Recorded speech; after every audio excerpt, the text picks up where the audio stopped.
Assalamualaikum warahmatullahi wabarakatuh. Perkenalkan, nama saya Arif Putra Melandi dari kelas 11 IPS 1. Pengertian sepak bola. Sepak bola adalah permainan yang dilakukan oleh dua tim berbeda dengan komposisi permainan yang berlapangan sampai 11 orang, di mana masing-masing tim berupaya untuk menang dan mencetak gol ke gawang lawan.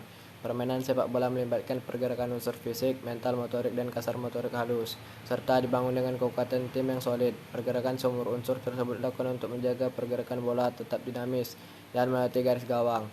Adapun bola yang digunakan dalam permainan berbentuk oval, di mana setiap pergerakan dilakukan setiap pemain menggunakan kaki dan hanya penjaga gawang atau kiper yang bisa menyentuh bola menggunakan tangan.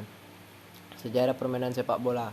Berdasarkan sumber yang dikutip pada situs Football History, kehadiran permainan sepak bola terjadi di Cina sekitar abad ketiga dan 2 SF dengan nama permainan cuju, di mana cuju dimainkan dengan bentuk bola bundar di atas bidang tanah persegi. Banyak negara-negara yang klaim bahwa kehadiran sepak bola diawali dari mereka sendiri, seperti Yunani kuno dan Roma. Namun cerita yang banyak diakui permainan sepak bola populer pada abad ke-12, di mana pada abad ini sepak bola dimainkan di padang rumput dan jalanan Inggris. Seiring berjalan waktu, kemudian bermunculan klub sepak bola, akan tetapi kehadiran klub sepak bola yang diyakini ada sejak abad ke-15 tersebut terorganisir dengan baik dan tanpa status resmi.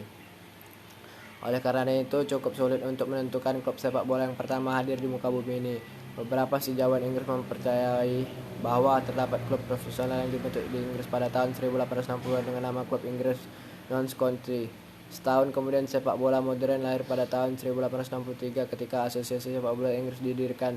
Sejak setelah itu, pada tahun 1883 dilangsungkan turnamen internasional pertama yang melibatkan 4 negara, yaitu Inggris, Irlandia, Skotlandia, dan Wales. Meskipun sepak bola menjadi fenomena dan digandrungi dan di Inggris, perlahan menyebar ke negara-negara Eropa lainnya. Pertandingan pertama pada tahun 1967 yang berlangsung di luar Eropa, yaitu di Argentina, tepatnya pada 21 Mei 1904.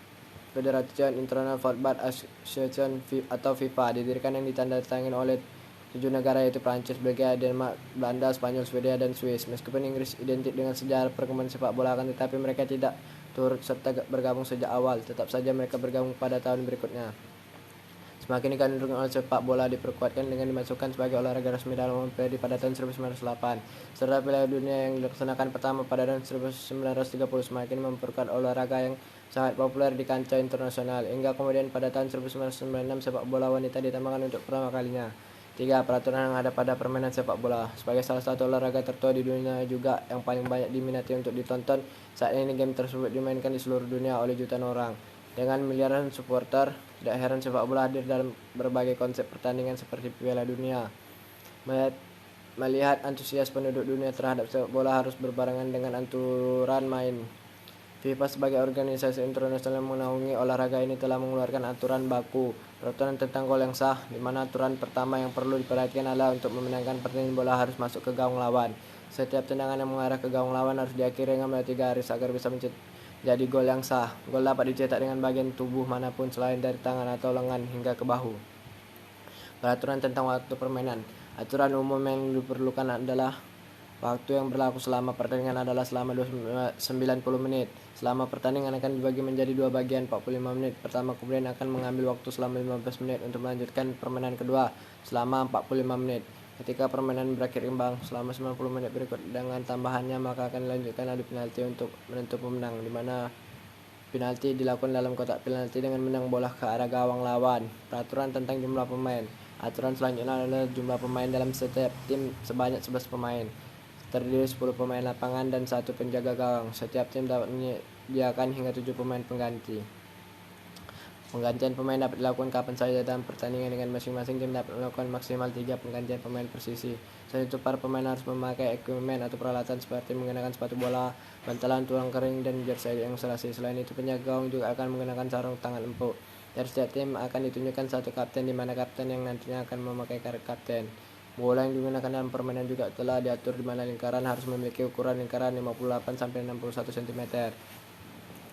Peraturan wasit dan pemberian kartu. Setiap pertandingan harus menyertakan 1 wasit dan 2 asisten wasit atau hakim garis. Tugas wasit adalah bertindak sebagai penjaga gawang untuk keputusan apapun yang mungkin perlu dibuat, seperti pelanggaran, tendangan bebas, lemparan ke dalam, penalti, dan ditambahkan tepat waktu di akhir setiap babak. Wasit dapat berkonsultasi dengan asisten wasit kapan saja dalam pertandingan mengenai keputusan. Melakukan tugas asisten wasit untuk menentukan offside dalam pertandingan atau lihat di bawah. Melempar ke dalam untuk salah satu tim dan juga membantu wasit dalam sesuai proses pengambilan keputusan jika sesuai. Untuk pelanggaran yang dilakukan seseorang pemain dapat diganjar dengan kartu kuning atau kartu merah tergantung tingkat pelanggaran yang dilakukan. Keputusan ini biasanya dilakukan atas dasar kebijakan wasit. Kedua kartu tersebut memiliki arti yang berbeda, di mana kuning sebagai tanda peringatan, sedangkan kartu merah adalah hukuman yang untuk permain yang melakukan pelanggaran berat, biasanya ditandai dengan keluarnya pemain dari lapangan hijau. Selain itu, dua kartu kuning sama artinya dengan satu kartu merah. Kerugian bagi tim ketika terdapat salah satu pemain yang diganjar kartu merah. Pasalnya secara otomatis mereka akan kehilangan satu pemain. Manfaat bermain sepak bola: menambah kebugaran dan stamina. Sekian dari saya. Wabillahi taufiq wal hidayah. Wassalamualaikum warahmatullahi wabarakatuh.